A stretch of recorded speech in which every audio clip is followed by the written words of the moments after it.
누가복음 20장 9절에서 19절 포도원 비유에 나타난 하나님의 의지라 하는 제목으로 같이 은혜를 나누고자 합니다. 예수님께서 십자가에 달리시기 위해서 예루살렘에 입성하십니다. 그리고 첫째 날 성전을 청소하시고, 그리고 두 번째 날 성전에 들어가셔서 지난주의 말씀과 오늘의 말씀으로 하늘나라의 비밀을 선포하십니다. 오늘 포도원의 비유를 통해서 하나님 나라와 그 백성들에게 주시는 귀한 경고의 말씀을 전하고 계십니다. 오늘 본문의 제목을 여러 가지로 잡을 수 있겠습니다마는 악한 농부의 비유 혹은 포도원 농부의 비유, 이렇게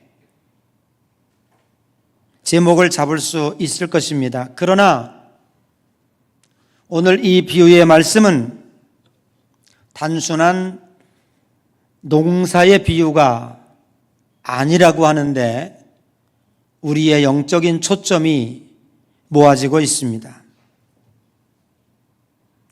오늘 이 본 비유 속에 이스라엘 역사와 하나님의 구원 계획, 그리고 그리스도인에게 주어지는 축복과 사명이 무엇인지에 대하여 우리들에게 분명하게 제시해 주고 있습니다. 뿐만 아니라 이 속에 하나님의 인내와 그리고 공의, 변함없는 구원의 열심을 엿보게 되는 것입니다.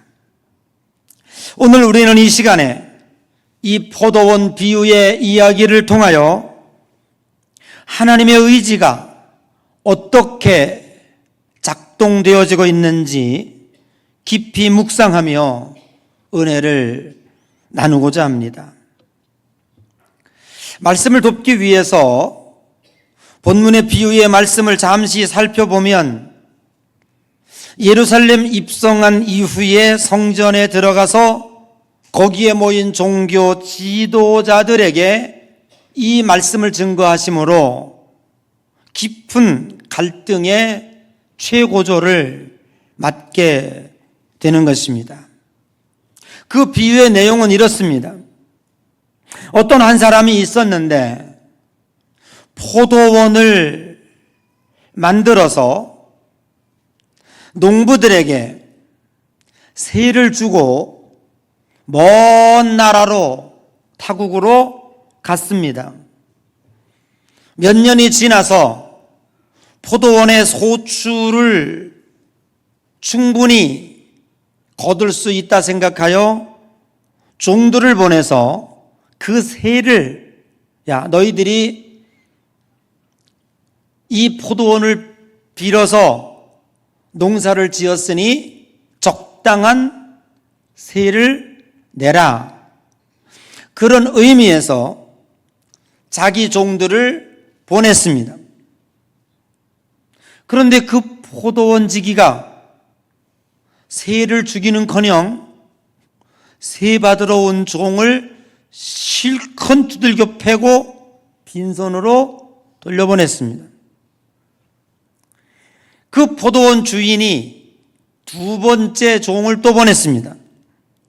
그러니까 두 번째 종도 역시 마찬가지로 때리고 벗기고 망신을 주어서 보냈습니다. 세 번째 종을 또 보냈습니다. 역시 똑같았습니다. 그래서 이 포도원 주인이 참다 못해서 하나밖에 없는 외아들, 그 아들을 포도원으로 보냈습니다. 야, 종들이 가면 안 되니 네가 가서, 주인의 아들이니까 그들이 대하는 태도가 다르겠지. 네가 가서 세금을 받아와라. 보냈습니다. 그랬더니 이 포도원 농부들이 주인의 아들이 와서 두려워하기는커녕, 이 아들은 우리 포도원 주인의 상속자구나. 그리고 밖으로 끌고 나가서 죽여버렸습니다. 그리고 그 아들이 받을 상속 포도원을 가로채려고 했던 거예요. 근데 왜 이렇게 심각하게 들어요? 잘 듣네요, 아주. 그게 이 내용이에요. 그리고 예수님께서 이 포도원 비유의 마지막에 건축자들의 버린 돌이 머릿돌이 되었다, 그렇게 마지막 결론을 맺고 있는 거예요. 이게 무슨 옛날 얘기가 아니고 무슨 소설이 아니고 예수님께서 비유로 당신의 뜻을 전하는 게 비유라고 그랬죠. 그러면 이 비유 가운데 등장하는 몇 가지 단어들을 우리는 정의를 내려볼 필요가 있을 것 같아요. 예수님께서 무엇을 비유로 얘기하셨을까? 즉 포도원, 어떤 한 부자가 포도원을 만들었다. 여기 한 부자는 누굴 가리킬까요? 하나님을 가리키는 거예요. 그러면 포도원을 만들었다라고 하는 건 뭐냐면 이사야 5장 1절에서 7절에 있는 말씀을 통하여 보는 것처럼 하나님이 이스라엘을 선택하셨다, 그런 얘기예요. 그래서 포도원은 누구를 말하냐면 이스라엘 민족을 가리키는 거예요. 농부는, 그러면 그 포도원을 경영하는 농부는 누구냐? 그거는 하나님께서 맡기신 이스라엘의 지도자들, 즉 제사장들과 서기관들과 및 바리새인 같은 유대의 지도자들을 의미하겠죠. 종들은 누굴까요? 주인이 세받으러 보낸 종은 예수님 이전에 왔던 선지자들을 가르치는 거예요. 3명의 종들을 보냈는데도 안 돼서 마지막 외아들, 그 아들을 보냈어요. 그 아들은 누굴까요? 그분이 바로 예수 그리스도죠.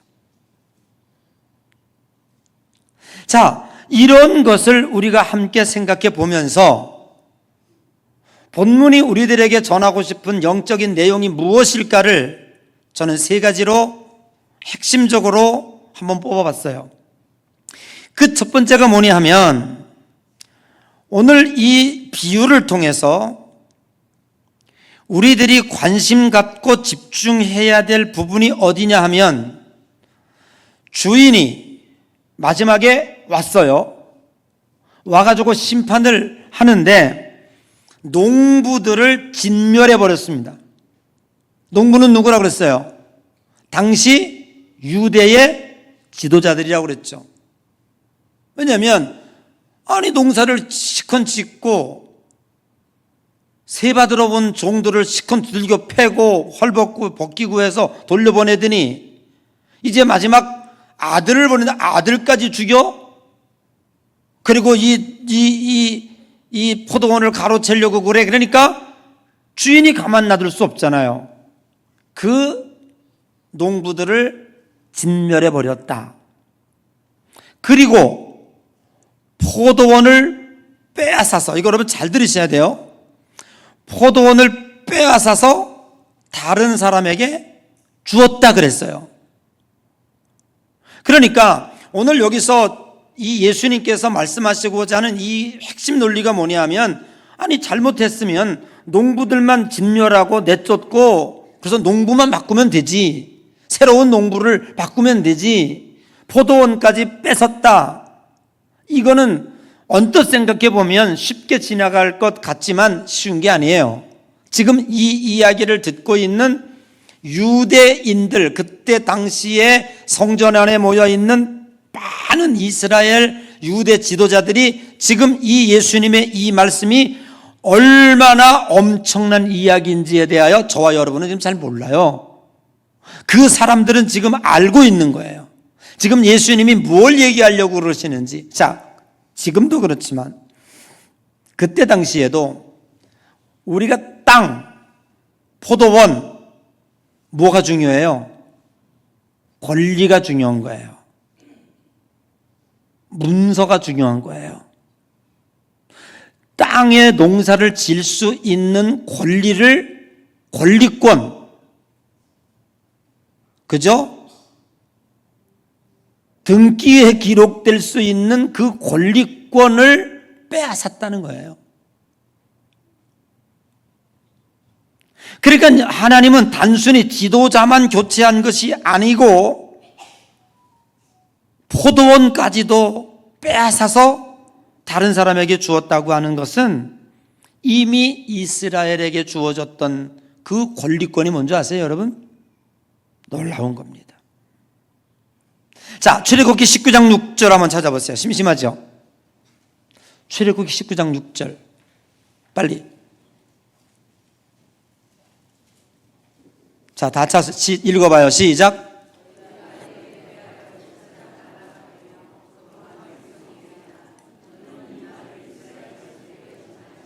여러분 보세요. 하나님이 이스라엘 백성을 애굽에서 인도해낸 다음에 하나님께서 이스라엘 백성에게 어떤 축복을 해주었냐 하면, 내가 네게 대하여 제사장 나라가 되게 하고, 아멘.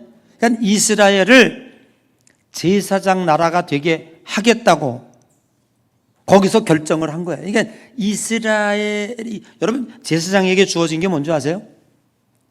제사장에게 주어진, 여러분 저에게 주어진 게 있어요. 하나님이 저를 기름 부어 목사로 세우시고 여러분에게 말씀을 전하고 있는데, 하나님은 저에게 축복을 해주신 게 뭐냐면,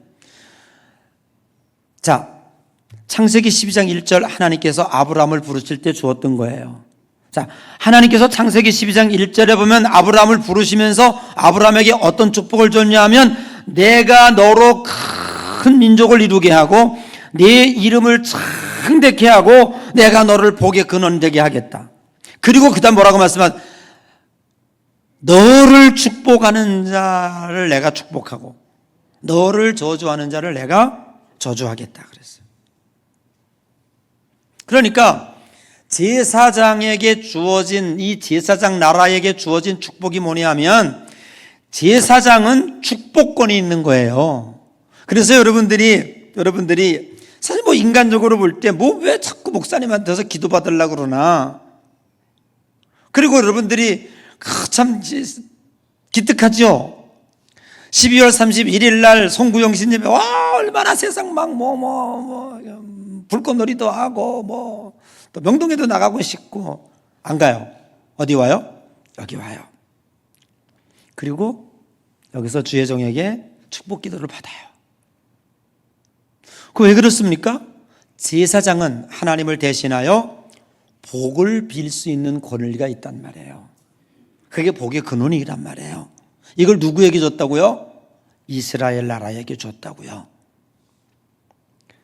그런데 이들이 그 사명을 망각한 채 자신들의 권위와 종교 체제를 지키는 데만 몰두했고, 자기들이 선민이라고 하는 그 권리만 주장했어요.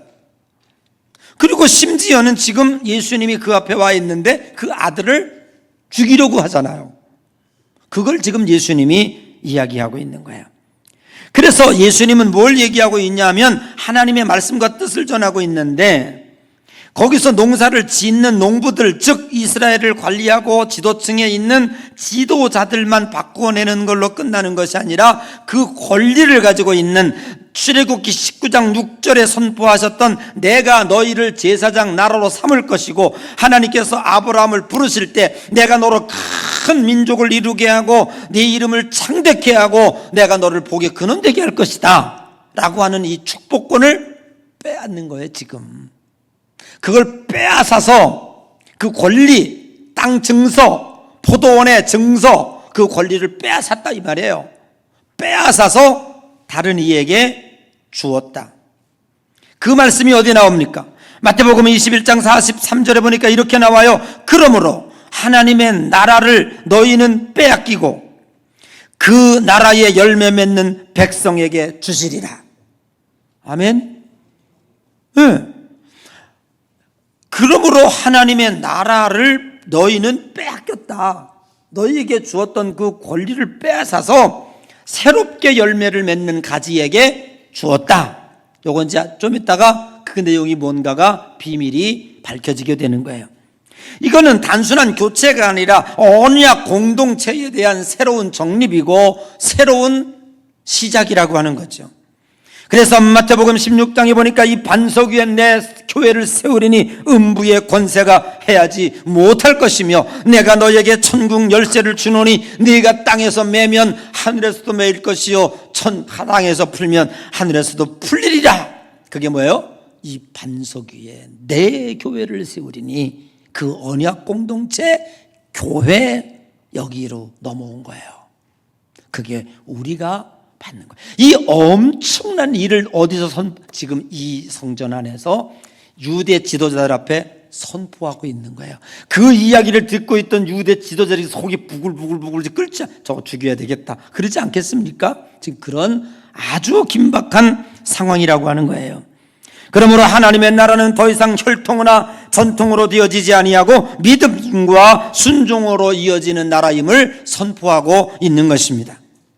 이스라엘에게는 불행한 일이었고 매우 불편한 진실이지만 하나님의 아들 예수 그리스도께서 이 땅에 오심으로 믿음의 공동체, 즉 언약 공동체에게 예수 그리스도를 믿는 믿음으로 받아들이는 이방인 공동체에게 이 제사장 나라의 특권이 위임되어지는 시간이었음을 주님은 우리들에게 말씀하고 있는 것입니다. 그러므로 오늘 이 본문의 비유는 사람 하나 일꾼을 바꾸는 것으로 끝난 것이 아니라 포도원 전체의 권리를 넘겨주는 위대한 사건이었음을 오늘 우리는 분명히 기억하며 오늘 교회 공동체, 언약 공동체, 예수 그리스도 안에서 맺어진 예수 피의 공동체에게는 축복의 시간이었고 이 이야기를 듣고 있던 이스라엘 공동체에게는 매우 불편한 진실이 작동되어지는 불행한 시간이었다. 오늘 이것을 우리는 이 말씀을 통해서 깨달을 수가 있는 거예요. 두 번째는 오늘 이스라엘의 불순종에도 불구하고 그 얘기는 뭡니까? 첫째 종 죽이고 두 번째 종 죽이고 때리고 세 번째 종도 때리고 마지막에 외아들까지 보냈는데 죽여버려? 그래서 이 포도원을 통째로 가지려고 했어요. 그러면 될 줄 알았죠. 끝나는 줄 알았죠. 그러나 하나님은 절대로 그것으로 끝나질 않아요. 그러면 자기들이 그거 송두리째 가질 줄 알지만 그렇지 않습니다. 하나님의 구원 계획은 멈추지 않고 계속되어졌다고 하는 것을 우리는 본문에서 깨달을 수가 있습니다. 오늘 이 악한 농부들, 즉 유대의 지도자들은 첫째 종, 둘째 종, 셋째 종을 박대하고 끝내는 하나님의 외아들 예수 그리스도까지 죽이려 했습니다. 사람이 하나님의 구원 계획을 막을 수 없었습니다. 하나님은 당신의 구원 계획을 멈추지 않으셨습니다. 심지어 포도원을 통째로 바꾸시면서 당신의 뜻을 이루어내신다고 하는 사실을 오늘 우리들에게 분명히 가르쳐주고 있습니다. 오늘 이 비유의 핵심 중심에는 하나님의 끈질긴 열심이 담겨져 있습니다. 하나님은 반복적으로 종들을 보내십니다. 그것도 한 번뿐만 아니라 여러 번 보내십니다. 심지어 마지막에는 당신의 아들까지 보내십니다. 이것은 단순한 실수가 아니라 하나님의 집요한 구원의 열정이었음을 오늘 우리는 기억할 수가 있는 것입니다. 이사야 9장 7절 이하에 보면 만군의 여호와의 열심히 이를 이루시리라. 로마서 11장 1절 이하에 보면 하나님이 자기 백성을 버리셨느냐? 그럴 수 없느니라 라고 말씀하고 있습니다. 하나님은 이스라엘이 불순종했지만 당신의 구원 계획은 절대로 멈추거나 포기되어지지 않습니다.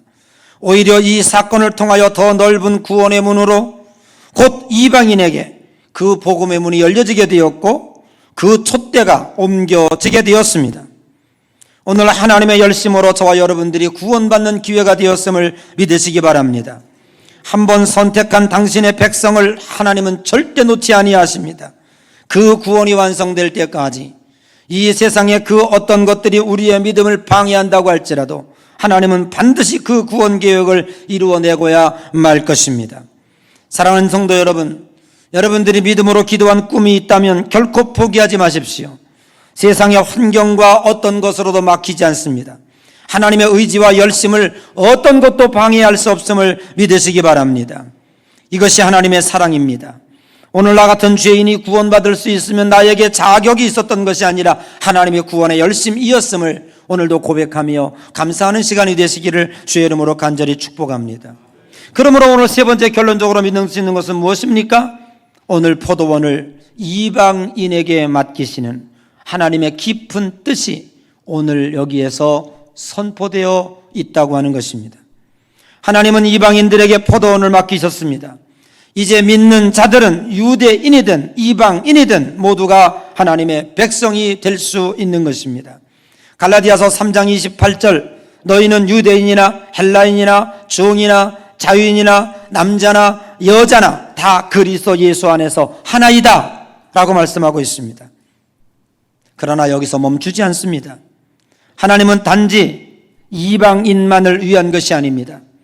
오늘 그 포도원을 빼앗아서 우리에게 주시고 유대인에게 있었던 제사장 나라를 빼앗아서 새롭게 형성되어지는 언약 공동체, 우리 교회 공동체에게 넘겨주셨습니다. 우리를 위하여 넘겨주신 것은 아닙니다. 그것이 우리에게 넘어온 것은 자격이 있어서 온 것도 아닙니다. 그것은 하나님의 구원 계획의 열심이었고 의지이었습니다. 로마서 11장 11절 이하에 보면 이런 말씀이 있습니다. 그들의 넘어짐으로 구원이 이방인에게 이르러 이스라엘이 원래 선택받았던 포도원, 그 포도원을 받았던 유대 공동체가 넘어졌습니다.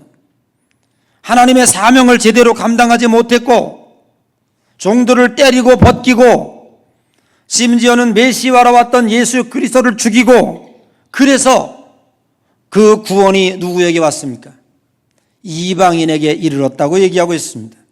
그래서 로마서 11장 11절에 그들의 넘어짐으로, 그들은 이스라엘입니다. 이스라엘의 넘어짐으로 구원이 이방인에게 이르렀고 이스라엘로 시기 나게 했다, 그런 얘기입니다. 그 얘기는 뭐냐 하면 이스라엘이 하나님을, 예수 그리스도를 받아들이지 않고 있지만 그 시기남을 통하여 우리 이방인으로 구원의 복음이 증거되도록 만들었다고 하는 사실이죠. 하나님은 결코 당신의 구원 계획을 포기하지 않습니다. 어떤 때는 길이 막혔다고 하면 우회하여 당신의 품으로, 당신의 사랑으로 그 뜻을 이루어내고야 합니다. 우리가 신앙생활하다가 하나님에 대하여 잘 알지 못할 때가 있습니다. 하나님의 뜻은 결코 포기되어지지 않습니다. 이사야 46장 10절 이하에 나의 뜻이 설 것이니 내가 나의 모든 기뻐하는 것을 이루려. 누가 이루리라? 내가 이루리라. 하나님의 뜻이 설 것이니 나의 모든 기뻐하는 것을 내가 이루리라고 주님은 분명히 말씀하고 있습니다. 가룟 유다는 예수 그리스도를 배신했습니다. 그래서 예수님은 십자가에 달렸습니다. 끝나는 줄 알았습니다. 그러나 하나님은 그 배신 행위조차도 십자가 사역을 이뤄가는 성취의 도구가 되게 하셨습니다. 하나님은 길이 막히면 우회하거나 다른 길을 내셔서 그 뜻을 이루십니다. 사울 왕이 그랬습니다. 신실한 사람이었습니다. 그러나 하나님께 불순종함으로 그 나라를 끝났지 않았습니다. 어린 다윗을 선택하여 왕으로 세우셨고 그 다윗의 혈통을 통하여 끝내는 예수 그리스도가 출생하게 되었다고 하는 사실입니다. 하나님은 모든 것을 합력하여 선을 이루십니다. 로마서 8장 28절 이하에 하나님은 사랑하는 자 그 때때로 부르심을 입은 자들에게는 모든 것이 합력하여 선을 이루신다라고 말씀하고 있습니다. 그 뜻을 이루기 위하여 아들을 죽게 하신 것처럼 말입니다. 이제 그리스도인들 곧 새 포도원의 일꾼들로 우리를 부르셨습니다. 그리고 그 포도원을 우리에게 넘겨주셨습니다. 오늘 우리들이 그 사명과 뜻을 감당하지 못한다면 우리 또한 언젠가는 우리에게 넘겨받은 그 포도원 제사장 직임을 그리고 그것을 관리하며 소출을 내는 농부의 직책을 빼앗을 수도 있다고 하는 사실입니다. 그 직책은 영원하지 않습니다. 요한복음 12장 24절에 한 알의 밀이 땅에 떨어져 죽지 아니하면 이라고 하는 경고의 말씀을 하고 있습니다. 로마서 12장 1절 이하의 너희 몸을 하나님이 기뻐하시는 거룩한 사한 제물로 드리라고 명령하고 있습니다. 세상은 남을 밀어내고 살아남는 법칙으로 운영하고 있습니다. 그러나 복음의 법칙은 내가 죽는 것입니다. 내가 죽어질 때 한 알의 밀알이 땅에 떨어져 죽을 때 생명이 돋아나고 많은 열매를 맺습니다. 이것이 하나님이 움직이시는 하늘나라의 법칙입니다. 예수님께서 아들을 보내신 본질이며 우리에게 주신 제사장 사명입니다. 사랑하는 성도 여러분, 이제 오늘 우리는 본문에 주는 귀한 말씀과 의미를 분명하게 깨닫는 축복의 시간이 되시기를 바랍니다. 하나님이 포도원에 우리를 일꾼으로 부르셨습니다. 그 포도원의 주인은 하나님이십니다.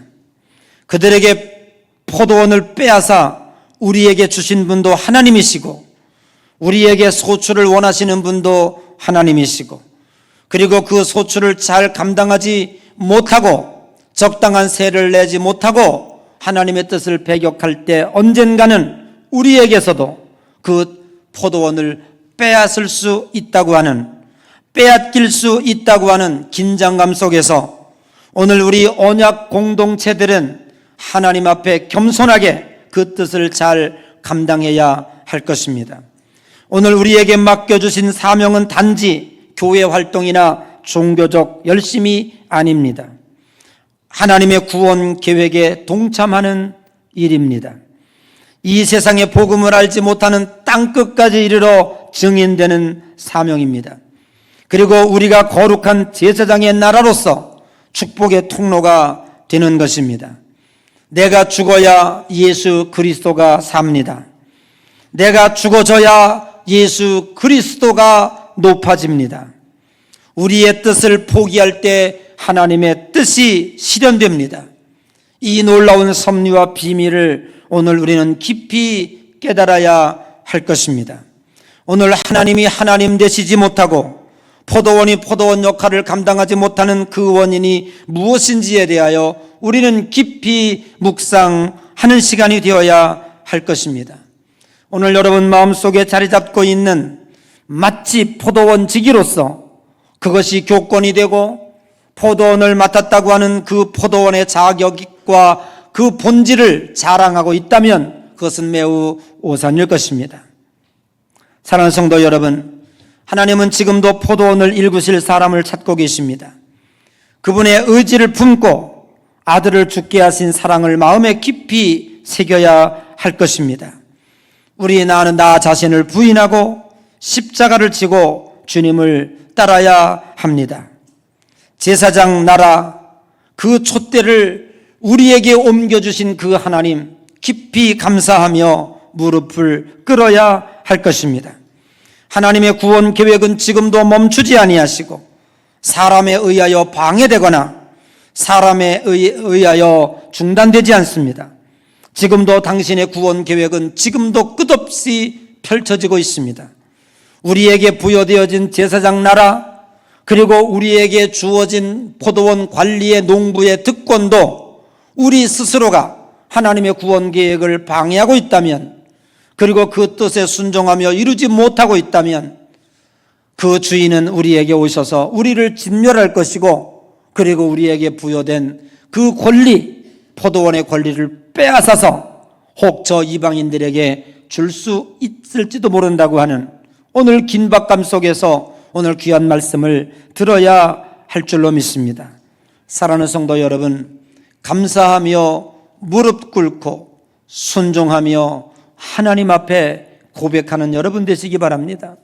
이 특권과 축복이 내가 잘나서 내게 주어진 것이 아니라 본래 선택받았던 저 선민 이스라엘이 그 사명을 감당하지 못하여 우리에게 넘어진 우연의 기회였음을, 그러나 그 우연은 하나님의 구원 계획의 의지였고 이 세상을 이처럼 사랑하시는 하나님의 열정이었음을 오늘 우리는 기억해야 될 줄 믿습니다.